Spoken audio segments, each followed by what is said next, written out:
গাজা সিটিতে পানি সরবরাহ বড় ধরনের ঝুঁকিতে রয়েছে। ইসরায়েলি কর্তৃপক্ষ মেকরেট পানি লাইনের মেরামতে বাধা দিচ্ছে, যার কারণে শহরে পানি উৎপাদন শুষ্ক মৌসুমে 70% নেমে গেছে।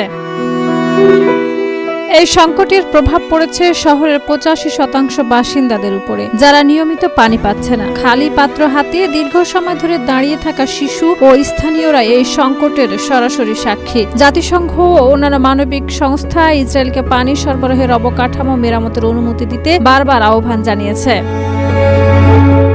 পানির অভাবে খাবার, স্বাস্থ্যসেবা এবং বাসস্থানের মতো মৌলিক চাহিদা ও জীবনযাত্রার উপর নেতিবাচক প্রভাব বেড়েছে।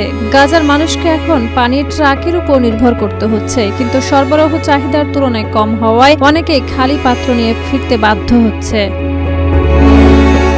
2 বছরের ইসরায়েলি হামলায় গাজায় 90% অবকাঠামো ধ্বংস হয়েছে, যা পুনর্নির্মাণ করতে প্রায় $70 বিলিয়ন প্রয়োজন। আন্তর্জাতিক রেড ক্রস সহ বিভিন্ন মানবিক সংস্থা ইসরায়েলকে পাইপ প্রবেশের অনুমতি দেওয়ার জন্য আহ্বান জানিয়েছে, যাতে গাজার লাখ লাখ মানুষের পানি সংকট কিছুটা হলেও লাঘব করা যায়।